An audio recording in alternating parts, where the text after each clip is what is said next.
Essa aula está sendo gravada para a turma de criação de personagens 2 do curso de Jogos Digitais da PUC Minas. Se você estiver vendo essa aula por acaso no YouTube, tem uma chance enorme dessa aula não fazer o menor sentido para você. Se fizer algum sentido, se você quiser comentar, fique à vontade. E é bom lembrar que essa aula ela só existe para servir de apoio para os alunos matriculados no curso, né? Ela não tem fins lucrativos nem nada do tipo, né? Então ela é um material de consulta para quem tem matriculado e ela faz parte de uma playlist. Então talvez, se você estiver vendo ela na ordem do playlist, talvez faça mais sentido, né? Quem está aqui no curso, quem está acompanhando o curso, né, comigo ao vivo, né, a turma de criação de personagens 2, é, teve um primeiro trabalho de criação de modelo high poly.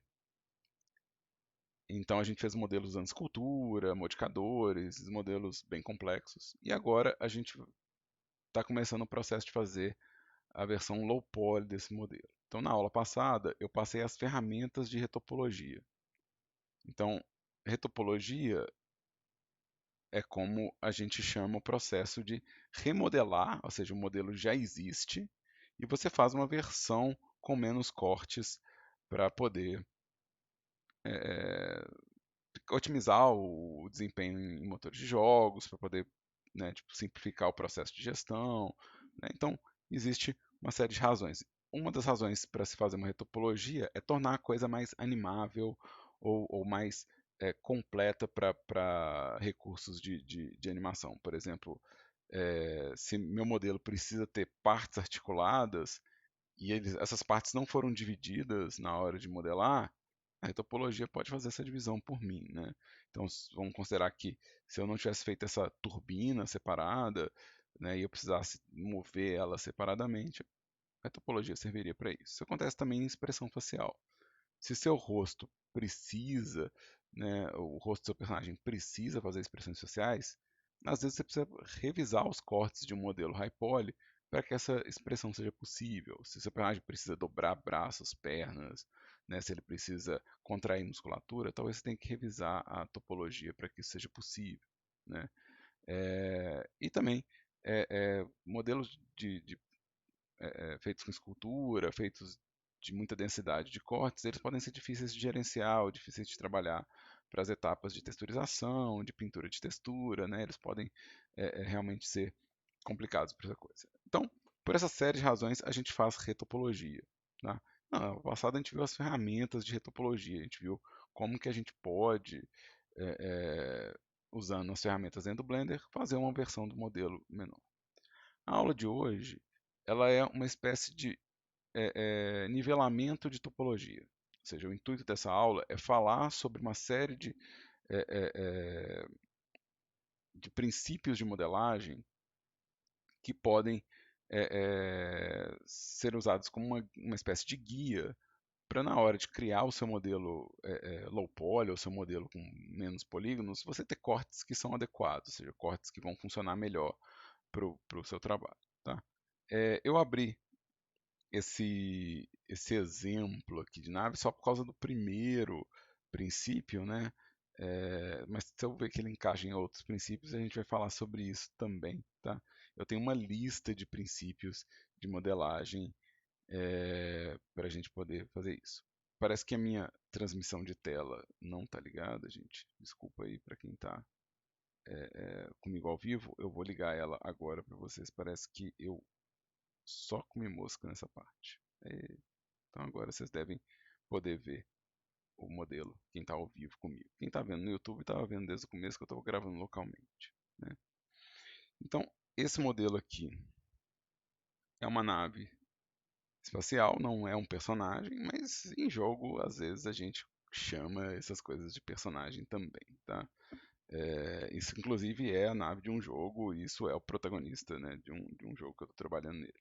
Já está anunciado, então não tem problema nenhum, não tem violação de contrato aqui, né? E aí, o que acontece? Vamos ver minha lista de princípios de modelagem. Vamos ver por que eu deixei essa nave aqui como princípios de modelagem.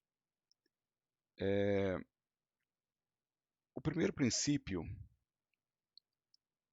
é respeitar o design. Tá? Esse é um princípio que eu coloco, porque afinal de contas é muito fácil mudar as coisas em 3D, é muito fácil alterar as coisas em 3D, né? Então é comum que você faça um modelo, um design, um planejamento, e no processo de criar um modelo 3D você pode acrescentar peças, você pode mudar peças, você pode alterar essas variações. E isso pode ser positivo ou isso pode ser negativo. Então por isso que eu falo que é respeitar e não é seguir o design, é respeitar o design. Então eu preciso atingir uma meta geralmente quando eu estou modelando e é bom saber se existe uma meta clara ou se essa meta ela é flexível ou como que funcionam essas coisas. E por isso que eu quero usar esse exemplo dessa nave, né? Ou seja, quando eu fui modelar essa nave, existia um conceito desenhado. Ou seja, esse é o conceito da nave, né? Quem desenhou esse conceito, né, o artista que desenhou, não é de artista que desenhou esse conceito, desenhou sugerindo um visual para o modelo, mas uma série de questões desse desenho não não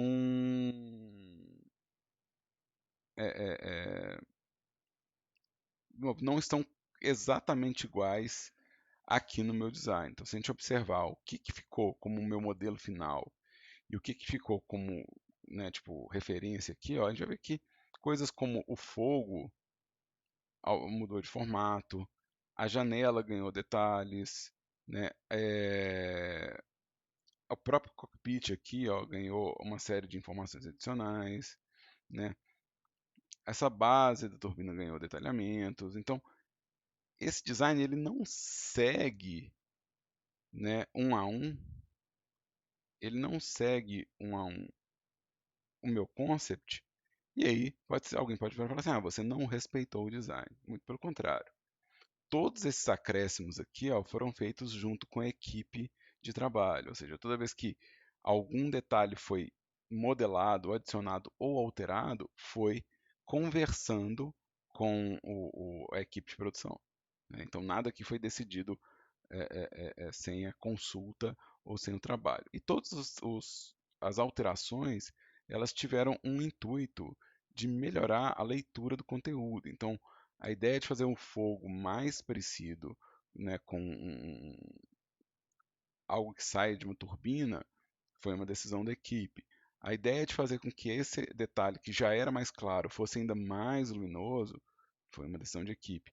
A ideia de colocar esse tipo de design que tem na turbina em todas as partes do modelo, ou seja, levar esse tipo de construção para todas as partes do modelo, foram todas decisões tomadas em equipe, né? Então, eu como modelador, eu não tomei nenhuma decisão sem conversar com a equipe. Inclusive aqui, ó, existem indicações no design, né, falando que pode ter mais detalhe na turbina, sabe? Que o- pode ter detalhe informando como que é lá dentro, né? Pode ter mais cortes aqui indicando é, é, é, o detalhamento do espaço. Então, o modelo ele foi feito, na verdade, esse desenho aqui de baixo, essa modelagem de baixo, ele foi feito seguindo o design à risca, e em cima desse design foram criadas alterações pela equipe. Tá? Então, o design ele respeita, né? Ele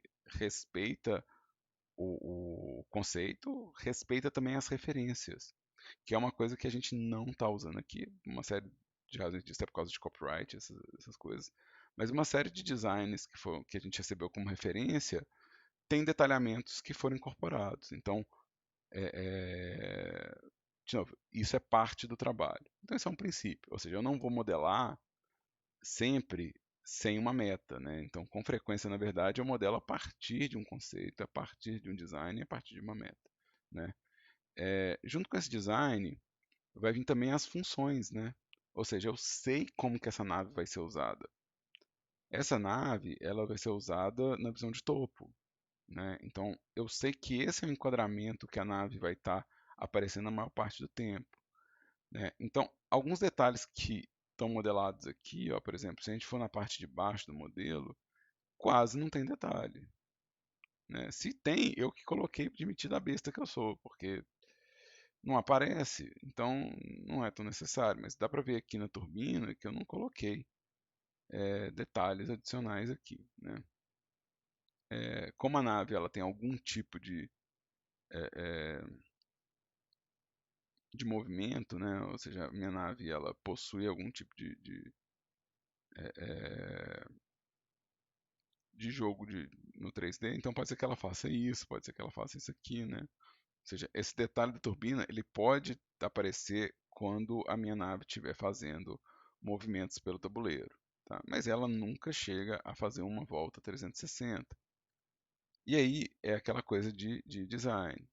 Se a equipe decidir que a minha nave tem que dar uma volta de 360, que eu tenho que mostrar a parte de baixo dela, eu tenho que perguntar para a equipe se tem algum detalhe a ser acrescentado nessa parte de baixo, né? Porque, ou seja, isso é uma informação nova de design, né? Então, parte do que a gente tem como princípio de modelagem é você de novo, ter o uso de referência e ter o uso de metas, ou seja, você modelar realmente com algum tipo de baliza para sua equipe saber se você está fazendo a coisa, né, tipo, se ela está legível, se ela está funcional, né? Então, o primeiro princípio vai ser respeitar o design, né? Ou seja, eu tenho que respeitar o design. E aqui eu coloquei como design um model sheet, concept e referências, né?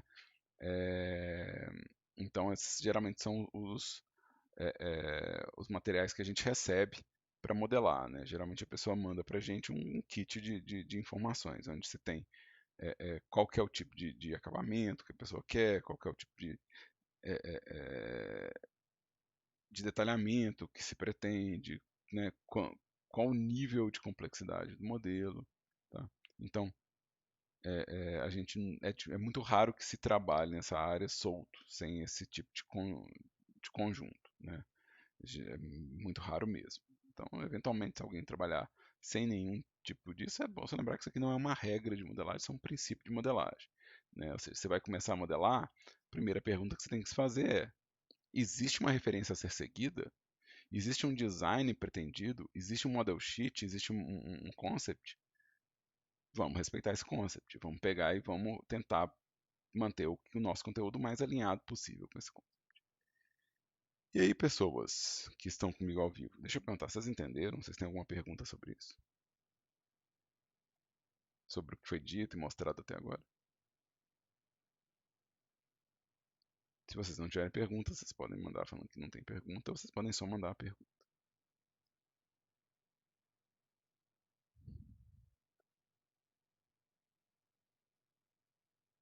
Ou será que eu estou mutado? Deixa eu ver aqui como é que tá aqui meu bate-papo. A gente fica tão absorto que a gente esquece que.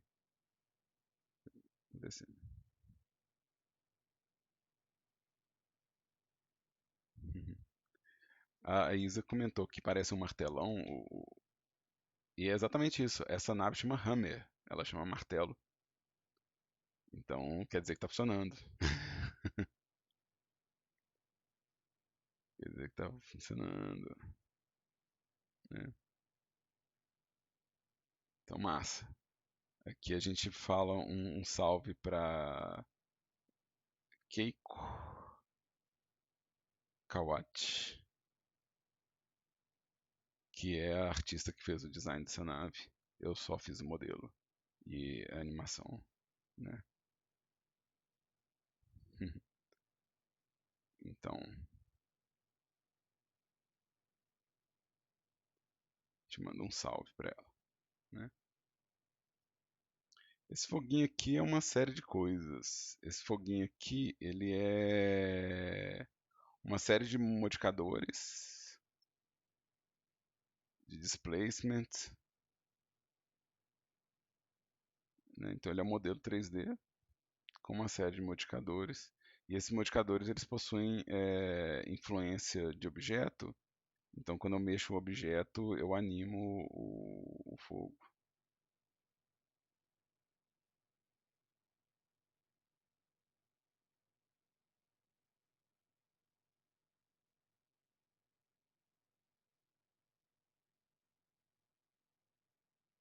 É isso aí.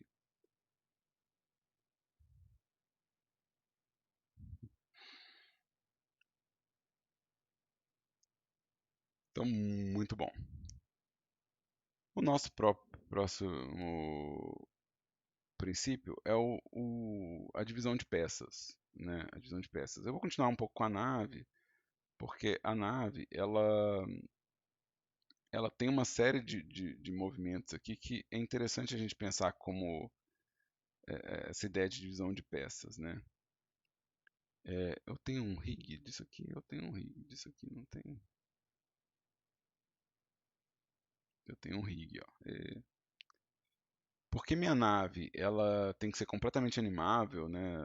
Ou seja, eu preciso poder, tipo, animar isso aqui. Deixa eu desligar o foguinho só por enquanto. Deixa eu desligar o foguinho só por enquanto. Por que minha nave precisa ser animada? Então, eu tenho que pensar que cada uma dessas peças aqui, ó, ela ela tem que ser às vezes solta das outras para eu poder ter um, um certo controle, né, da minha nave, né? Então, eu tenho peças que são inteiriças, né, que são tratadas como um bloco só, né? E tem peças que são avulsas para poder gerar esse tipo de animação, né? Então, por exemplo, a minha turbina aqui, ó, essa parte de dentro da turbina, ela tem que poder mover sem afetar a parte de fora, né? Ou seja, ela tem que trabalhar como uma turbina aqui, né? Então essa peça ela tem que ser solta por função, né? Ela tem que ser solta por função. Se eu fizer ela junta, eu perco controle de animação dela, né? Então todo elemento dessa nave que é considerado desencaixável ou articulável, né? Eu acabo às vezes tendo que fazer com uma parte solta, ou seja, com uma parte desconectada das outras, para poder fazer ter um controle de animação melhor, né? Então é meio fácil de pensar, no caso dessa nave, que é um negócio mecânico, fica fácil de pensar o que são peças soltas, né? Ou seja, tudo que eu preciso ter um controle de articulação. Mas quando a gente fala de personagem, às vezes fica difícil de pensar o que vai ser conectado e o que vai ser separado, né? O que vai ser uma peça presa e o que vai ser uma peça solta, né? E isso depende muito do design de personagem que você está fazendo, né? Então isso depende muito de qual que é o design de personagem que está sendo criado. E principalmente quando você está fazendo a retopologia, ou seja, quando você vai fazer a versão low poly das coisas, né? Quando você faz a versão low poly das coisas, o intuito de um modelo low poly é reduzir para o menor número possível as peças. Deixa eu copiar aqui um modelo meu. Ele está na minha pasta Dropbox. Bogdan 2020. Isso. Eu quero esse personagem aqui. Eu quero a versão mais recente dele, né? Quero a versão mais recente dele. Talvez a 32. Eu quero você ter as texturas, né? Então eu quero você e você.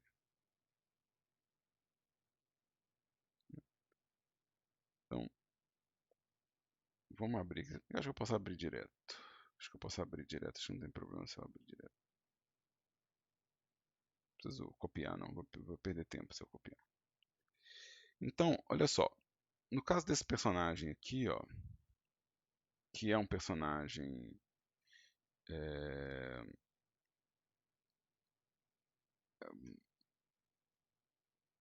deixa eu ajeitar aqui para o meu trabalho, gente. Vocês não estão vendo a bagunça que é o escritório que eu estou trabalhando. Então, às vezes, vai ficar difícil para vocês entenderem por que eu estou dando demora às vezes para clicar numa coisa ou outra. Eu estou achando espaço aqui para trabalhar. Então aqui, ó, o que acontece? Esse modelo aqui, ó, esse modelo ele é feito de uma série de peças, né? Ele é feito de uma série de peças. As peças elas podem ser encaixadas ou unidas. E o encaixe ele tem o intuito de me ajudar a gerenciar, ou seja, quantas peças eu realmente preciso, né? E, e como que isso vai me ajudar tanto a irrigar, quanto a animar, quanto a gerenciar. Então, por exemplo, o tronco inteiro dela, né? O tronco inteiro dela é um bloco só, né? Apesar de eu ter uma separação visual, se a gente ligar aqui o shader, não vai dar para ver o shader, não vai dar para ver o shader. Eu tenho que achar os arquivos deixa eu achar as texturas aqui. Find these files. Aí. Apesar de eu ter uma separação visual, ou seja, em termos de conceito visual, eu poderia separar a saia como um objeto, o cinto como outro objeto e o tronco como outro objeto. Apesar de eu poder fazer essa separação, porque são três objetos separados, para otimização de trabalho é melhor que ela seja junto, porque aí eu não tenho que preocupar, por exemplo, do tronco separando do cinto, ou da saia separando do cinto, ou o cinto invadindo a roupa, né? Ou seja, se eu fizer isso como uma pele, como um negócio contínuo, né? é, é,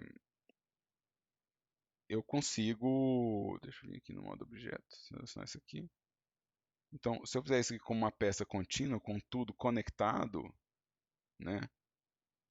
Eu consigo ter um controle melhor da minha modelagem, né? Então, mas ao mesmo tempo, tem partes desse modelo que se eu fosse fazer emendado, ia gerar tanto corte, né? Se eu fosse fazer essas fivelas aqui, ia gerar tanto corte que não ia me ajudar a criar o design do personagem. Então, a gente vai ter coisas que estão conectadas entre si, né? Coisas que estão conectadas entre si, que a gente chama de linked, e partes que estão soltas, mesmo que estejam no mesmo objeto. Ou seja, partes que elas dificultariam o processo se eu tentasse fazer elas cortando o modelo. Se eu tentasse fazer cortes aqui para encaixar isso, ia ter tanto corte que ia ficar difícil de gerenciar, difícil de selecionar, difícil de fazer um grupo de vértices. E essas partes que são soltas, a gente vai chamar de loose, né? E a boa gerência desses pedaços, né? Ou seja, a boa decisão entre o que é conectado e o que é solto, né? É, é um princípio, né? É esse planejamento de por que eu vou fazer o braço solto, sabe? Eu faço o braço solto porque não quero preocupar às vezes com anatomia, ou porque às vezes o design sugere que existe uma peça da armadura e existe outra peça da armadura, né? Às vezes o design vai ser feito para economizar corte, porque não é necessário separar, ou seja, a coisa ela está sempre conectada, né? Então, por exemplo, fazendo essa luva aqui como objeto separado, significa que eu posso ter mais cortes na luva do que no braço. Então faz sentido eu fazer a luva separado para não ter que encaixar o corte do braço na luva e poder ter a luva com mais detalhe, né? Então essa decisão ela não tem uma resposta objetiva como resposta correta. O que é melhor, junto ou solto? Quando as peças estão emendadas, você tem a vantagem das coisas não entrarem uma na outra, ou seja, você consegue manter o design de superfície sempre visível. Então, todo bloco que você conseguir fazer inteiriço é bom nesse sentido. É bom porque você não tem que preocupar com uma peça entrando na outra. Ao mesmo tempo, se você fizer tudo emendado, você pode ter designs de seleção que ficam complicados.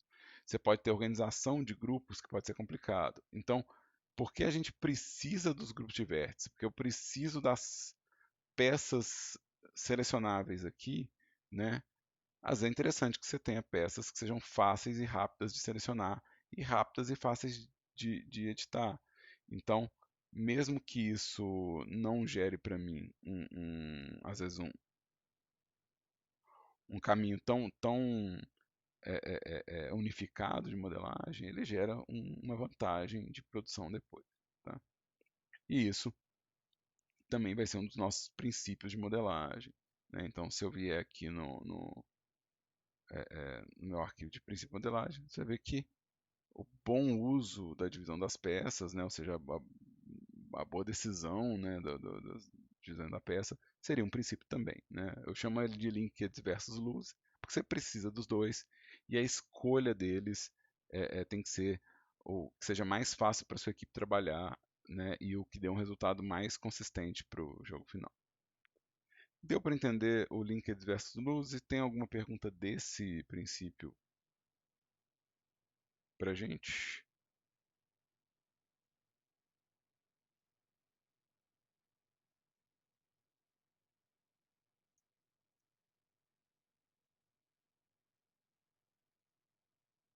Massa. Bom demais. Então, vamos voltar aqui para a nossa listinha de princípios, né? Para ver como que isso vai atuar sobre nossas vidas aqui. Vamos ver como que esses princípios vão agir agora. Boa silhueta, tá? Tipo, contorno ou staging. Essa nave aqui, pelo visto, a gente já acertou a mão nele aqui, ó. Então, essa nave, ela tem uma boa silhueta. O intuito dela é que ela pareça um martelo, né? E ela tem uma boa silhueta quando a gente considera qual ângulo que ela vai ser vista, né? Então, manter a boa silhueta do modelo é interessante. Uma coisa que ajuda a pensar é que você não precisa colocar 1 milhão de ranhuras no seu design só porque você pode. Você tem que colocar, na verdade, o que, que vai chamar a atenção, o que, que é um relevo interessante, o que, que é um relevo que tem relevância para quem está enxergando. Né? E quando a gente faz personagem, isso é um ponto importante, né? Qual que é a geometria geral do seu personagem? Como que eu identifico ele à distância, né? Então, às vezes você vai procurar em cima de um penteado, né? Ou às vezes você vai procurar através de um acessório ou do figurino, né? Então, essas peças que a gente acrescenta é, no objeto, elas têm que preservar essa silhueta identificável, essa silhueta que você tem uma boa leitura. Em parte porque geralmente quando você está num jogo, principalmente quando os jogos são de ação, por exemplo, as coisas acontecem às vezes meio rápido e à distância. Então, se você não puder identificar rápido o que você está lendo, isso pode apresentar um problema de interação. Né? Então, para jogo, o silhueta é um negócio muito importante. Né? Então, se você puder manter, né, a silhueta da sua modelagem bem fácil de identificar, ou seja, com formas bem evidentes, né? Se a gente observar aqui esse modelo aqui, apesar dos detalhes todos, né, apesar dos detalhes que foram acrescentados, ele continua mantendo essa base de cubo, cilindro, sabe? Cilindro e cone, né? Então ele é uma junção de cones e cilindros mesmo, com todo o detalhamento. Essa forma geral aqui ela não foi perdida. Né? Essa forma geral não foi perdida. E isso é importante para nossa silhueta, ou seja, se observar tipo assim, o que que aparece, o que que realmente aparece no contorno que tem que ser notável, que tem que ser visível, que, né, quem está jogando tem que identificar, né? Então você vê que não tem uma grande distância aqui entre a base da turbina e a lateral da turbina. Isso não chama atenção demais.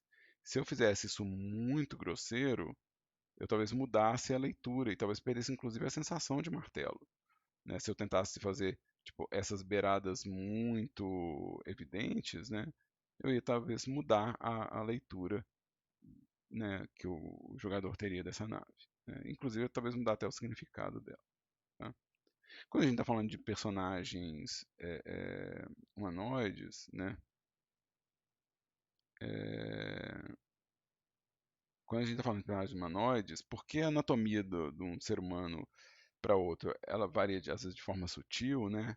A gente tem que observar coisas como a geometria do rosto, o formato da cabeça, né, o tanto que a orelha pode saltar para fora, né, dentro do rosto é interessante ver como que são as geometrias de cada peça, né, como é que é a geometria da boca, né, tudo isso aqui pode modificar e gerar uma leitura diferente, né, então, por exemplo, esse rosto aqui é bem ovalado, mas eu poderia fazer, por exemplo, um maxilar mais quadrado, mais marcado, né, é, então, esse nariz aqui ele tem esse formato trapezoide, né? Mas ele poderia ter um formato mais largo aqui em cima, né?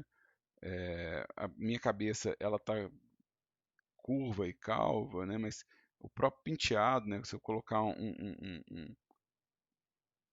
penteado nisso aqui, eu posso realmente mudar como que é a leitura da silhueta dele. Então a silhueta passa a ser o resultado do design. A mesma coisa vale para o figurino, né? Então, se eu colocar esse personagem usando uma camiseta, né? Tipo, a silhueta que vai prevalecer é a silhueta do corpo.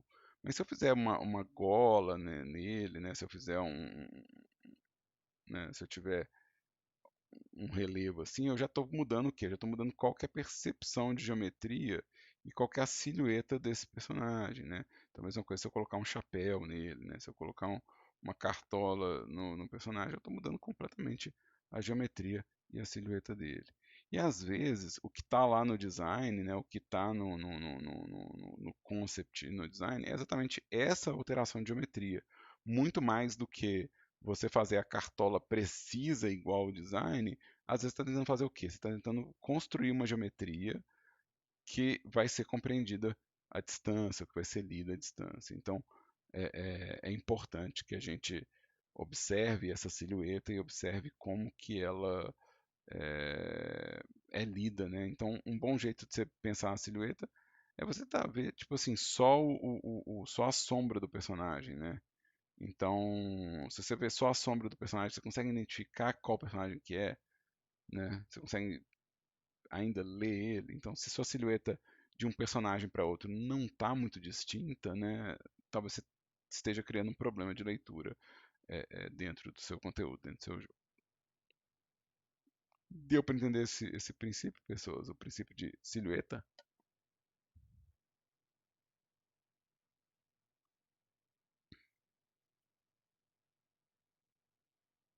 Eu estou confiando nas respostas da Isadora fácil, assim.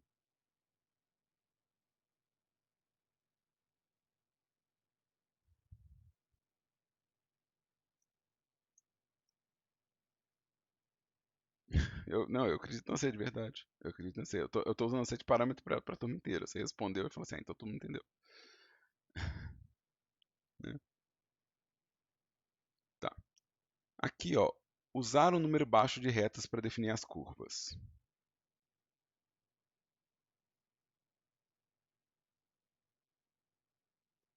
Usar um número baixo de retas para definir as curvas. O que acontece com o nosso design aqui, ó, é que a gente está fazendo agora a versão low poly dos modelos, né? Então, quando a gente está fazendo a versão low poly dos modelos, vamos pegar aqui a cabeça dessa personagem aqui, que é uma curva, né? O computador, ele realmente ele não faz curvas, né? Ele faz retas, né? O que a gente tem no modelo 3D são vértices, edges e faces. Então, o que eu vou ter para fazer a curva de uma cabeça é um tanto de segmento de reta. Quando a gente faz um high poly, o que eu que eu estou fazendo é colocar um número absurdo de retas para fazer essa curva, né? Ou seja, eu tenho várias retas fazendo essa curva. Na hora que a gente vai fazendo a retopologia para otimizar, o que eu tenho que fazer? Eu tenho que ver qual é o menor número de retas possível, né? Então vamos supor que eu quero fazer essa curva daqui, né? Daqui até aqui, eu estou querendo fazer essa curva aqui, ó, né? É, Então vamos começar daqui e terminar aqui. Qual que é o menor número possível de retas que eu posso usar sem destruir, ou seja, sem desrespeitar o design? Se eu usar só uma reta, eu não consigo representar essa curva. Se eu usar duas retas,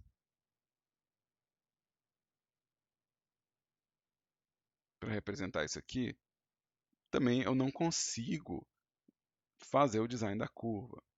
Então vamos colocar mais retas. Vamos colocar agora, em vez de duas, três retas. De novo, ainda não consigo fazer o design, tá vendo? Ainda não consigo representar com poucos polígonos a curvatura. Então com três retas não dá. Vamos tentar fazer com quatro retas.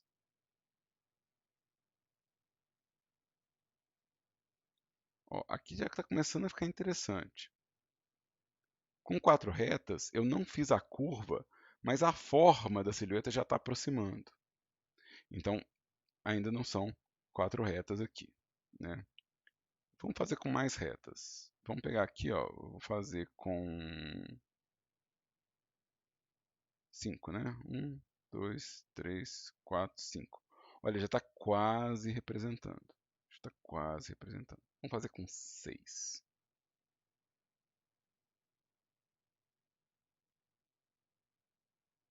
Então, 1, 2, 3, 4, 5 e 6. Com 6 retas, eu já estou muito próximo. Na verdade, com 6 retas, se eu estiver vendo a distância, já está certo. Ou seja, 6 retas é o menor número nesse design que eu consigo desenhar a curva e preservar a forma, mas essas 6 retas considero o quê? Uma distância em relação à câmera. Tá? Então, a gente tenta fazer o quê? O menor número possível de retas para representar a curva. E esse menor número de retas considera o quê? Qual que é a proximidade que o objeto tem da gente. Se a gente observar aqui, ó, na verdade, essa cabeça aqui ela é feita de retas, né? Meu modelo ele não é tão high poly assim. Então aqui que tem uma, duas, três, quatro, cinco, seis, sete, oito, nove, 10, 11, 12, 13, 14 retas nesse segmento. Ou seja, a minha versão atual tem 14 retas. Eu consegui fazer com 6 para um personagem que vai ser a distância. Mas se eu tiver que dar um close, então talvez 14 seja o menor número possível, né? Então, pensa, eu estou enchendo a tela, eu estou dando um zoom tão grande nessa cabeça aqui, eu estou dando um zoom tão próximo dessa cabeça, né? E aqui, ó, 14 retas está sendo um número que mantém a curvatura e mantém o design. Então, quando a gente fala do princípio de curvas, é isso. Eu não vou só sair distribuindo curvas, né? Ou seja, eu vou ver a totalidade da minha curva e vou ver qual que é o número de retas necessário para representar isso aqui, né? Levando em conta sempre qual que é a distância que esse objeto vai ser vista no jogo, tá? Então, é importante que a gente não saia colocando cortes a revelia, senão a gente perde exatamente o ponto de estar fazendo uma retopologia e estar fazendo um low poly. A gente volta a fazer um high poly porque a gente não está limitando o número de curvas, nem o número de retas, nem o número de detalhes que a gente está criando. Tá? Deu para entender o princípio de curvas, pessoas? Vocês conseguiram entender? Tendo dúvida é só perguntar. Então vamos ver qual que é o próximo aqui. Ó.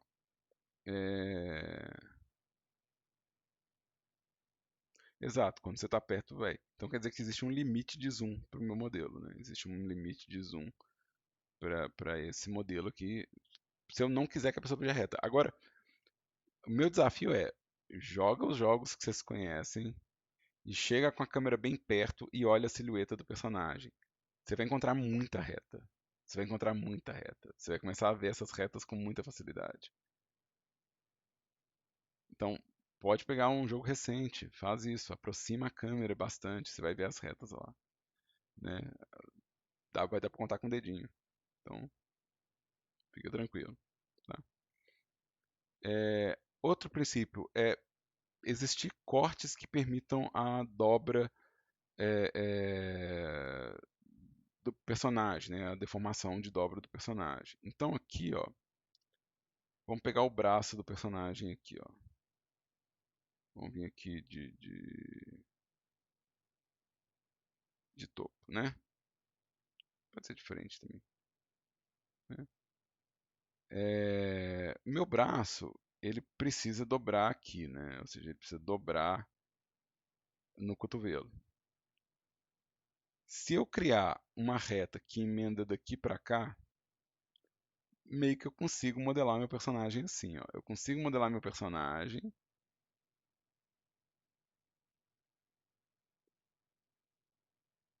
Vamos fazer assim, ó.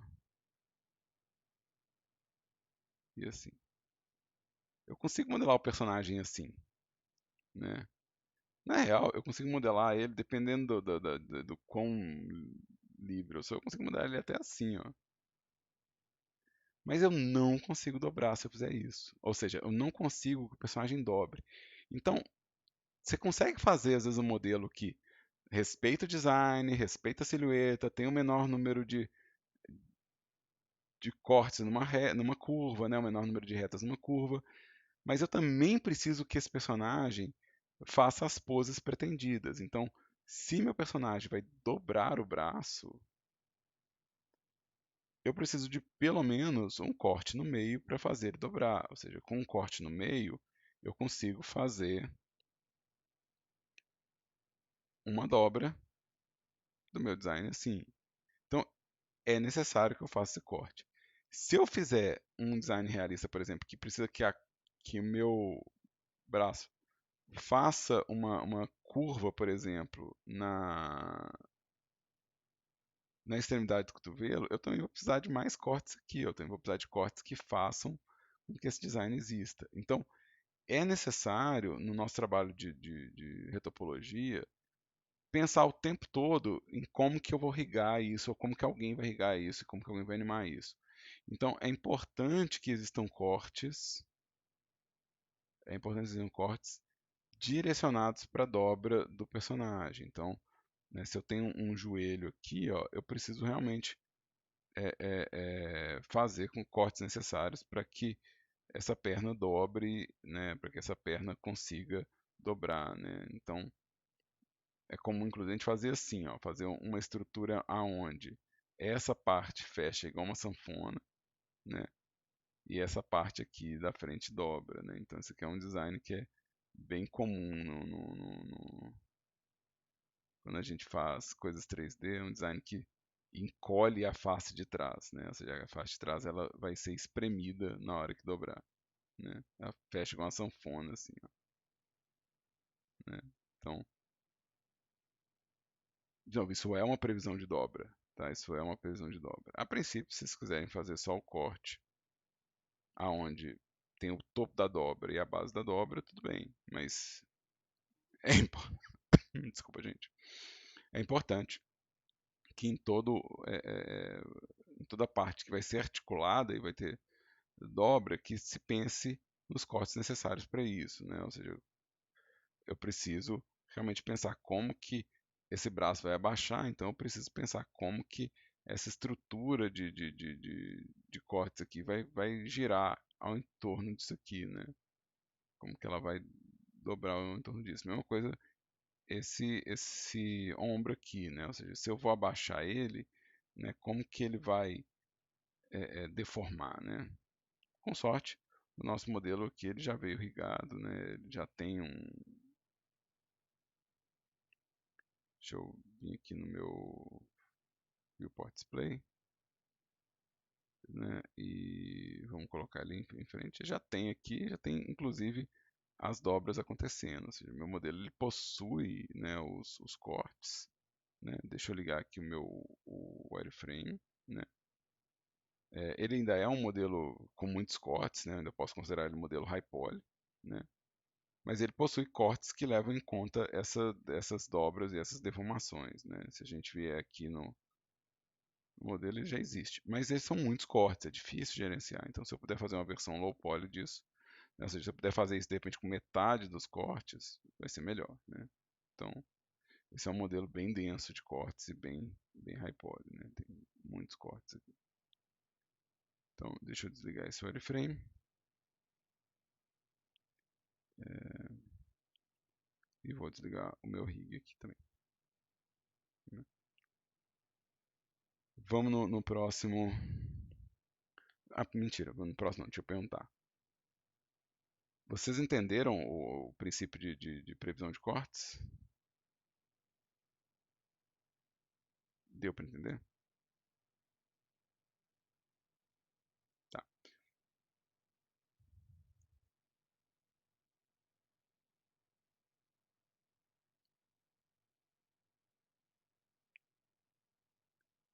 Ó, aqui, ó, o fluxo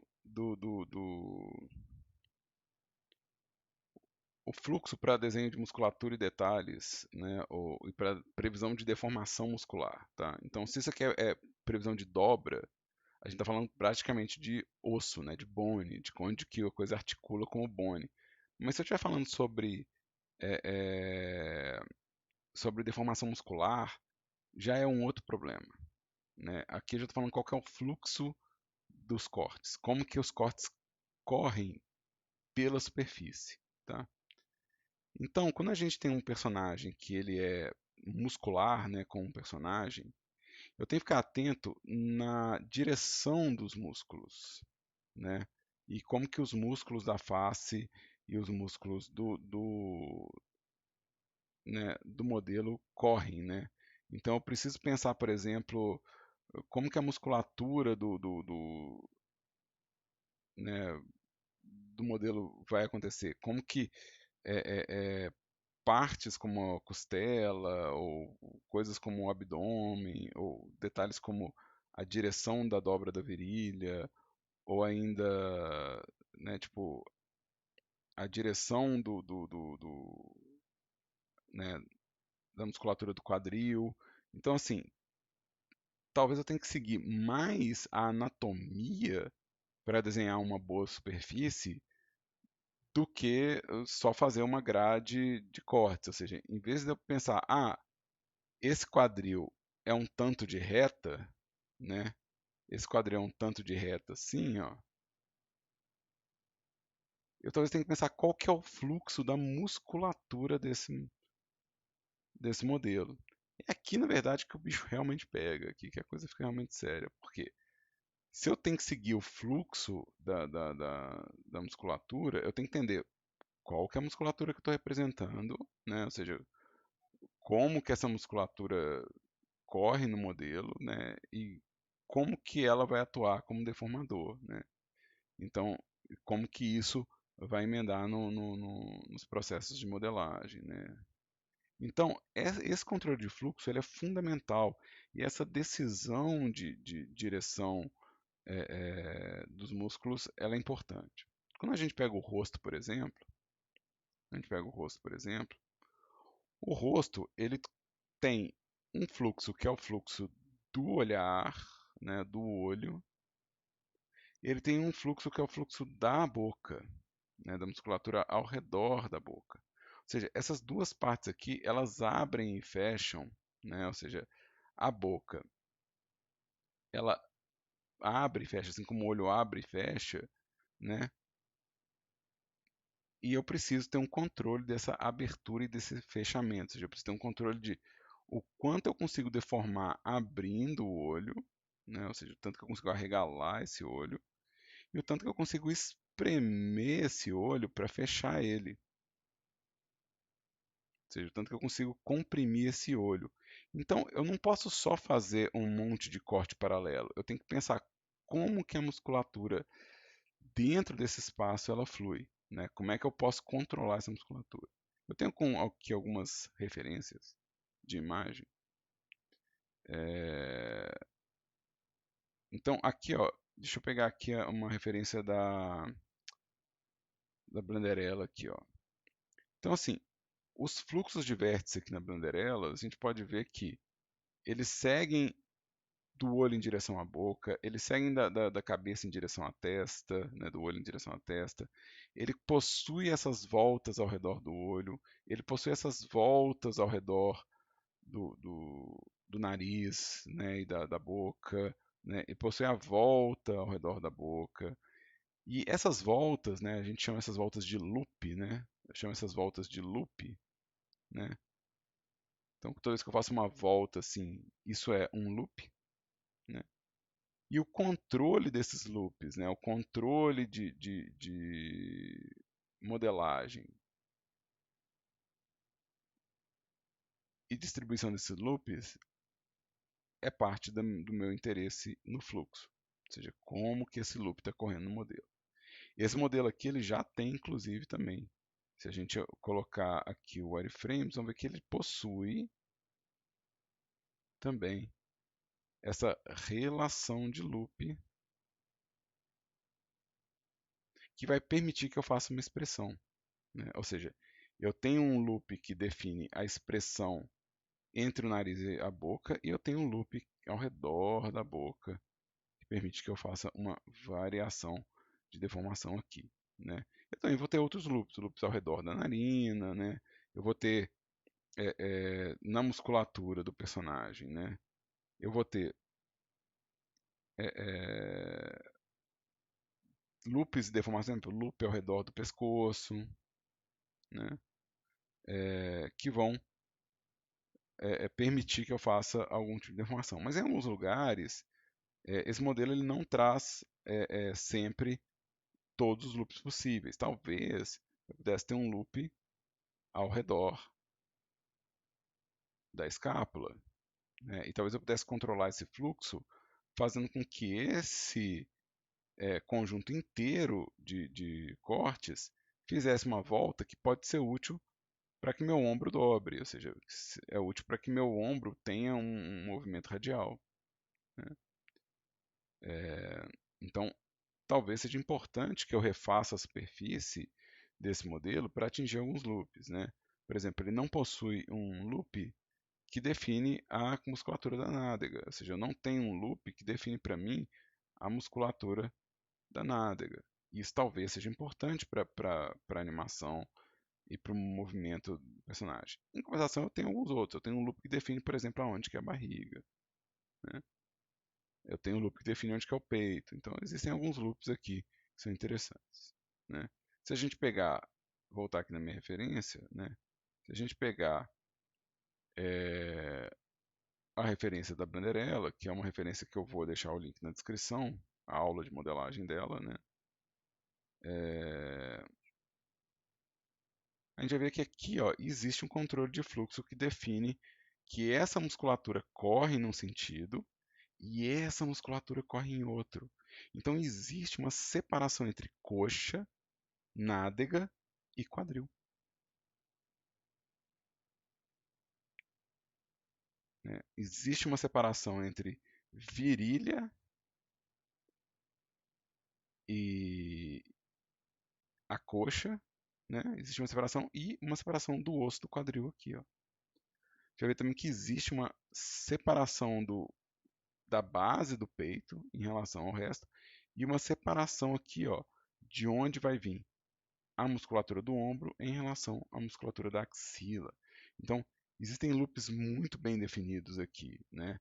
Outra coisa que dá para ver o fluxo ele acompanha a musculatura. Se meu braço está torcido, ó, dá para ver que ela fez a torção do braço acompanhando o movimento muscular, né? Se minha mão está para baixo, a musculatura do meu braço já está torcida. Então, esses loops são fundamentais para a gente ter uma qualidade de deformação. Alguns loops são mais ou menos familiares, então, assim, se você pegar um rosto desse e você vai ver as mesmas relações de loop, mesmo que você mude demais o design, né? Então, você vai ver que existem loops que são coincidentes, né? Eles são semelhantes, né? E que todos eles apontam mais ou menos para a mesma direção de como que eu posso fazer uma boa deformação muscular é, é, do personagem, né, e controlar bem a abertura e fechamento dos polígonos, né. Então a gente tem o intuito dessas marcações, né, o intuito de eu fazer um loop aqui e uma divisão aqui, né, do meu braço em relação ao modelo é facilitar a modelagem. A ideia de fazer um fluxo que acompanha a curvatura do ombro, né, ou que acompanha a curvatura do ombro, né, é o intuito de falar assim, não, é fácil de imaginar que quando esse ombro abaixar, essa curva ela vai ficar, ou seja, na hora que meu ombro abaixar assim, a curva que estava aqui passa a vir para cá. Então, eu consigo ver com mais clareza a deformação disso. A mesma coisa vale quando a gente está falando sobre as marcações do rosto. Quando eu tenho um conjunto topológico, ou seja, um conjunto de cortes de face, que define a maçã do rosto, né, ou que define a volta do olho, é fácil imaginar quando um estiver comprimindo o outro, ou seja, quando minha bochecha estiver levantada, é fácil imaginar como que ela afeta a volta desse olho. Então fica mais fácil para produzir animação, mais fácil para gerenciar o modelo, mais fácil para criar as deformações. Tá? O fluxo, ele é feito, deixa eu entrar aqui com um plano, né? Deixa eu entrar com um plano.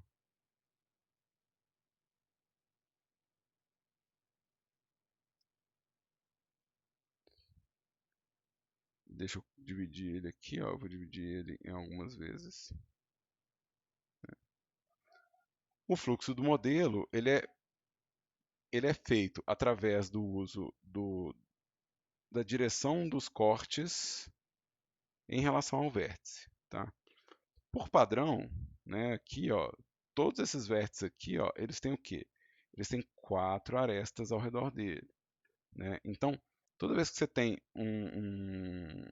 uma divisão de arestas assim, né, você sabe que a face está correndo nessa direção, as outras faces estão correndo perpendiculares a ela. Mas isso aqui não é uma situação que é sempre recorrente, né? Ou seja, eu posso ter faces que seguem nesse sentido, né? E aqui, ó, quando eu fizer essa, né? Ou seja, agora eu desviei o caminho do meu corte, certo? Então, se eu emendar isso aqui, ó, se eu né, fizer um trabalho de emenda aqui, eu vou fazer qualquer trabalho de emenda aqui, só para servir de referência mesmo, tá?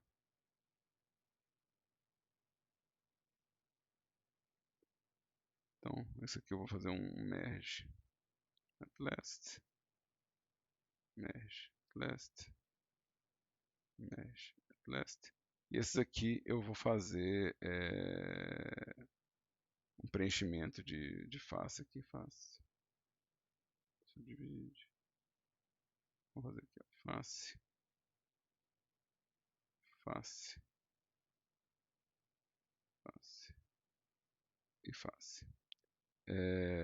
Porque eu não tenho juízo nenhum, eu vou apagar esse aqui, ó, esse add loop, e vou apagar esse add loop aqui também, né? Ou seja, o que aconteceu aqui?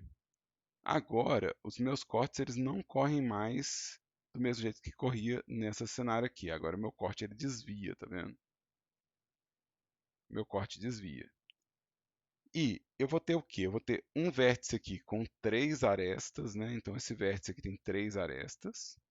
Então, isso aqui vai ser uma quina, né? Então, isso aqui passa a ser uma quina. E esse vértice aqui, ó, ele tem 2, 3, 4, 5 edges ao redor dele. Então, isso aqui a gente costuma chamar de pole ou de star, né? um vértice estrela. E essas decisões de posicionamento de vértices, elas vão permitir que eu controle o fluxo da face, né? Ou seja, eu posso vir controlando o fluxo da face, modificando a relação entre o número de arestas e o número de vértices. Isso é fundamental para a gente fazer uma boa topologia. Eu vou desfazer isso aqui, tá? Mentira, eu vou desfazer não. Eu vou fazer o seguinte, deixa eu apagar e vamos adicionar um outro. Eu tenho uma opção grid aqui, tá, gente? Eu estou adicionando plano e dividindo, mas eu sei que eu tenho uma opção grid aqui. Vamos dividir de novo em 10. Né? Ou seja, eu tenho controle sobre a superfície. Se eu fizer, por exemplo, o uso da faca, né, Então, aqui o que eu vou fazer é, eu vou vir com a faca aqui, vou cortar o meu modelo numa direção, cortar ele em outra direção e cortar ele aqui no, numa outra direção, né? Eu vou emendar esses cortes aqui para não ter os N-gons, né? Então eu vou emendar esses cortes aqui, ó, esse e esse aqui. E agora, ó, meus cortes, eles quando chegarem aqui, eles vão ter desvios de direção, ó. Tá vendo? Então eu criei aqui, ó, um caminho novo, né? Um caminho diferenciado. Eu posso fazer isso de várias formas, né? Eu posso vir aqui, cortar esse, essa topologia aqui, né?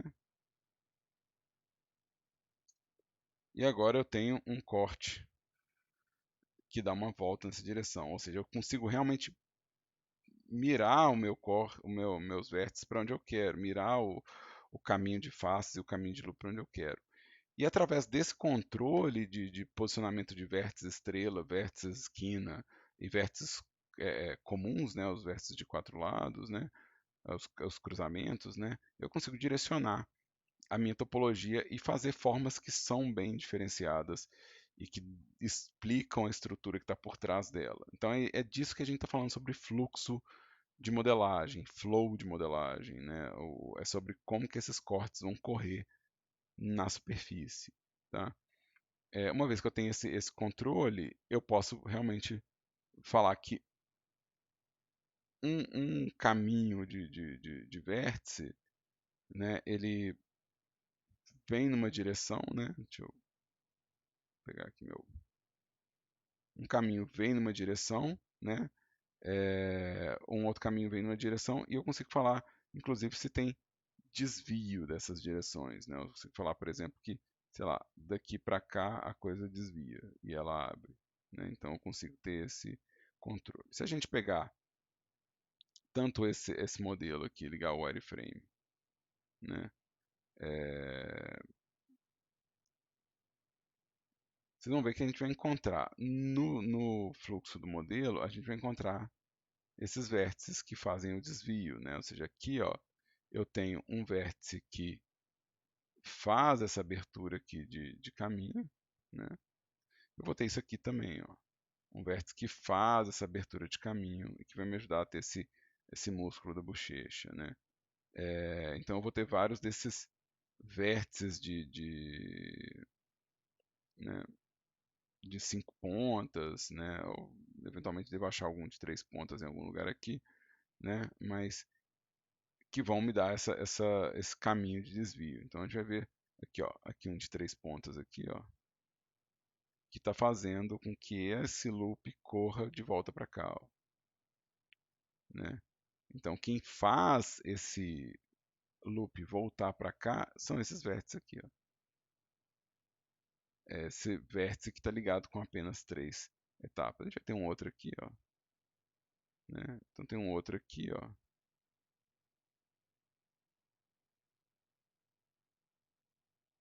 E vai ter em vários lugares esses de 5 pontas, tá? Esses de 5 pontas.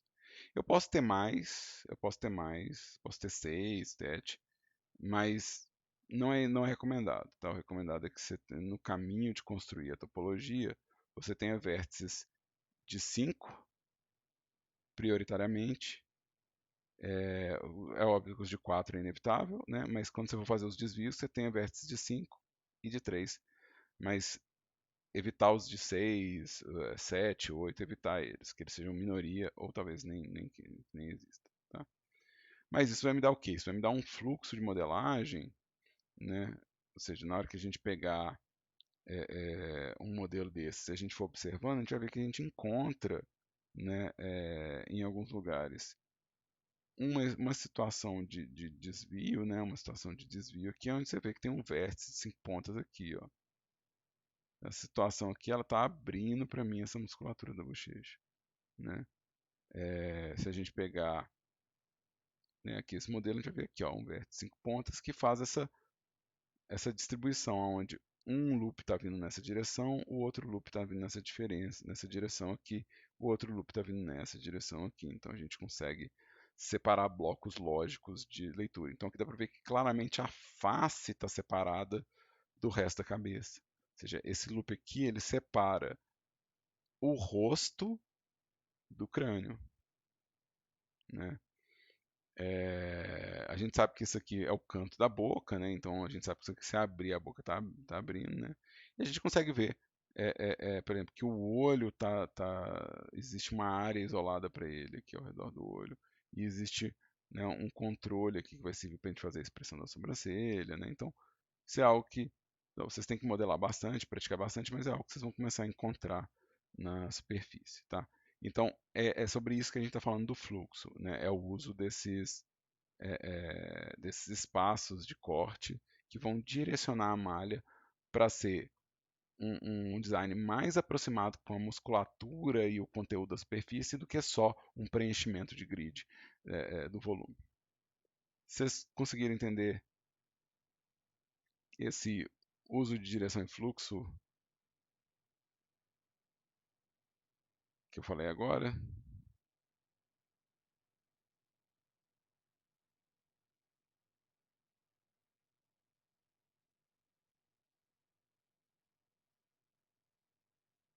Exato, isso é difícil de fazer, viu, Arthur? Isso não é um negócio que só de eu falar vocês vão fazer uma boa topologia. Esse é um negócio que vocês vão praticar bastante para chegar num ponto onde você consegue ter um certo controle, tá?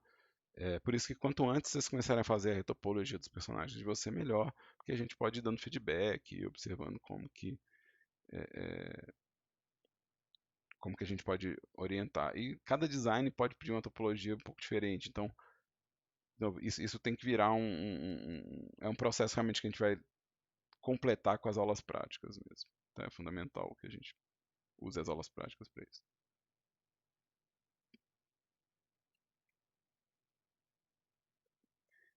Aqui, ó, é, tem um negócio que é a densidade de cortes, tá? A densidade de cortes é algo que é importante para a gente, tá? Isso tem a ver com o uso das retas e das curvas, mas tem a ver também com o nível de detalhamento do modelo. E isso tem que estar claro, ou seja, tem que ser simples de editar e claro de entender por que está daquele jeito, sabe? Tem que ter uma clareza de você olhar assim, por que esse corte está desse jeito? Por que os cortes do modelo estão desse jeito? E por que, né, tipo assim, e como que eu posso mexer nele? Tem que ser simples, tá? E aí, por que isso é diretamente relacionado com a densidade de cortes? Se a gente observar esse modelo aqui, ó, se a gente pegar esse modelo e observar ele na distância aqui, ó, é, a gente vai ver que essas áreas aqui, ó, que tem menos detalhes, tem cortes mais largos, né? Ou seja, as faces aqui elas são maiores. Essa área que é mais detalhada, ela tem cortes menores. Então quer dizer que a densidade de cortes ela aumenta em direção ao detalhe. Quanto mais detalhado, maior a densidade de cortes. Isso quer dizer que eu não tenho corte sobrando aqui, corte excessivo aqui, que seja um grande problema. Se eu tivesse a mesma quantidade de corte no quadril que eu tenho no rosto, eu ia estar complicando a edição e a seleção do modelo. De novo, a gente faz retopologia nos modelos por causa dessas coisas. Ou seja, se eu pegar um modelo que foi esculpido, a densidade de cortes pode estar igual para o modelo inteiro.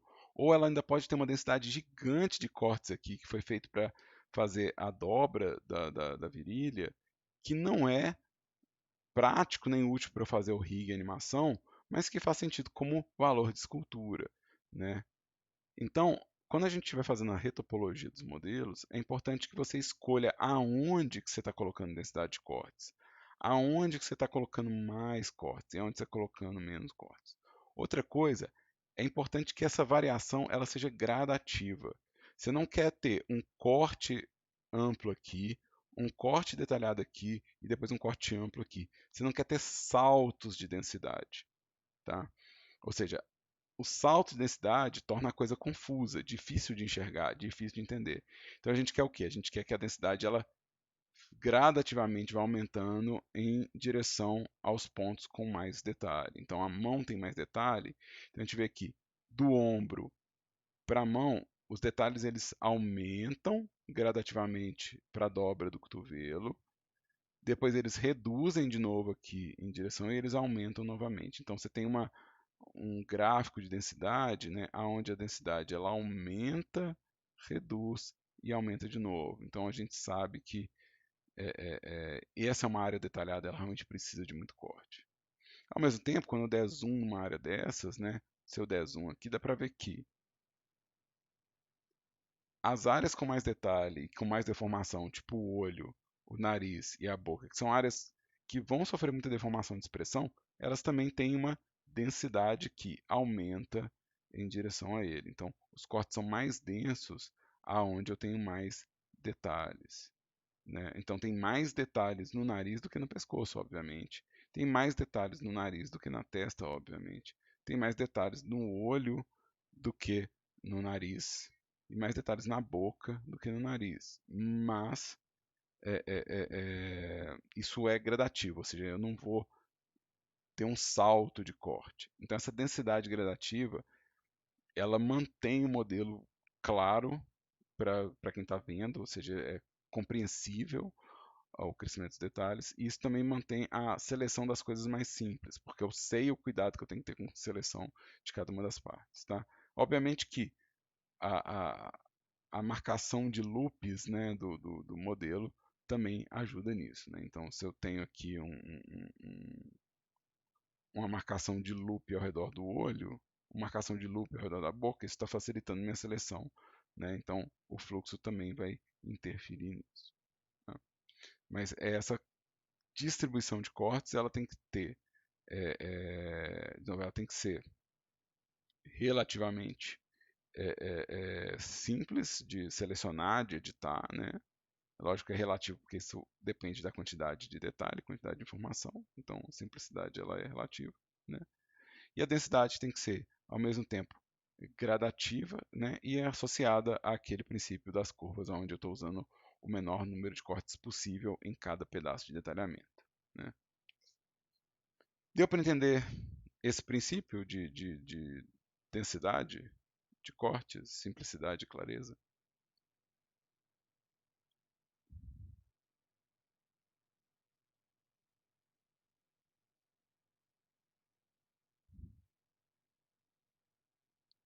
Tá. Para finalizar, é, a gente tem um princípio que fala que a gente tem que ter a previsão de cortes para abertura de UV.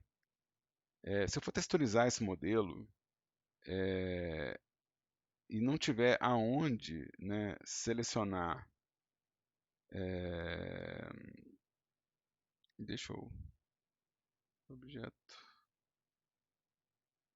deixa eu fazer isso aqui. Se não tiver aonde eu fizer um loop para abrir o meu UV, se não tiver marcações que me ajudem a fazer a abertura do UV, é, vai ficar complicado na hora de texturizar. Então, por exemplo, quando a gente fala desse corte aqui que separa o rosto do restante do modelo, né? Ou, vamos pensar aqui, eu estou usando esse corte, esse conjunto de cortes aqui, ó. Eu consigo separar o rosto do resto. Então quer dizer que isso simplificou para mim a abertura de UV, né? Se eu tiver um corte que, né, vamos tirar esse wireframe aqui, né? Se eu tiver um corte que me ajuda a separar, por exemplo, a parte da frente da parte de trás, né? Então às vezes esse corte ele não está aqui por causa de dobra, esse corte não está aqui por causa de densidade, esse corte não está aqui por causa de curva, às vezes esse corte está aqui porque eu vou abrir o V aqui. Né? Então esse é um corte que pode ser inserido na minha modelagem, ou seja, às vezes eu posso ter uma sequência de cortes cujo o objetivo, ou um fluxo cujo objetivo é separar um bloco para pintura de textura, né? Ou para, né, tipo, tratamento da, da, dessa parte de texturização, né? Então, esse é o último princípio porque isso depende um pouco do design. Então, vamos supor que essa personagem está usando uma calça justa, uma calça legging, e eu criei um corte aqui que é exatamente para separar aonde que é a pele dela e aonde que é a calça. Então você vai ter um corte que é exatamente para na hora que a gente der bake ou texturizar, não atravessar a textura de um lado para o outro, né? Ou seja, você vai criar um corte aqui, aqui eu não tenho esse corte, né? E às vezes o seu corte ele é criado pensando nisso, ou seja, ele não é um corte que foi criado pensando na anatomia, mas na marcação do figurino e pensando que você vai abrir o V daquilo e cortar, tá? Então, aonde vão entrar as texturas no futuro e como que eu vou abrir para textura no futuro, pode ser importante para a gente poder fazer um acabamento melhor do nosso modelo, né? Deixa eu fazer ela ficar velhinha, fazer ela ficar enrugada e velha. Eu fiz isso aqui, eu não queria fazer isso não, tava só. Isso é só mãozinha nervosa, gente. Tem nada a ver com aula. Então, você pode, por exemplo, criar um corte no seu modelo que a função única e exclusiva dele é facilitar na abertura de UV. E isso é muito bem-vindo como princípio de modelagem. Tá? Não, esses são 8 princípios, tá? Eles não são regras, são 8 coisas que a gente pode pensar quando a gente está fazendo a retopologia. Então, na hora que eu estiver criando a superfície aqui, na hora que eu estiver criando essa superfície, né, eu vou pensar exatamente nessas coisas. Né? Quantos cortes realmente eu preciso para desenhar esse olho aqui, né? Qual que é a distribuição mais adequada de retas para fazer essa curva, né? Qual que é a informação que eu estou fazendo? Ela está clara, está simples de selecionar, a densidade está boa, né? Tem algum V que eu vou abrir aqui que eu posso criar corte? Tem alguma deformação que esse personagem vai sofrer que eu posso, né, tipo, já trabalhar para criar o meu modelo, né? Então são esses pensamentos que a gente vai ter quando a gente estiver fazendo a retopologia, né? Para quem está fazendo né, um personagem que tem, né, muita anatomia, né? Existe obviamente uma série de exemplos online, né? Eu estou trazendo os exemplos de um DVD que chama Blenderello, que é muito bom, né? Mas quando a gente vai para umas coisas mais estranhas, tipo animal, bicho, às vezes você não acha exatamente uma referência de topologia daquele bicho para modelar, mas esses princípios eles meio que te guiam para achar a solução, né? Então, se você está criando a pata de um bicho e sabe que né, tipo, ele vai ter que deformar ao redor dessa parte, então é isso que vai direcionar seus loops, né? Então, se você sabe que vai dobrar em alguma parte, se você sabe que vai colocar a textura de uma pelagem numa certa parte, isso talvez defina como é que são os cortes de UV, né? Então, a gente tem nesses princípios uma espécie de baliza para a gente poder tomar decisões enquanto modelo, tá? Então, é para isso que a gente fala deles. Pessoas, alguma pergunta? Vocês estão ao vivo comigo? Alguma pergunta sobre o que foi dito hoje?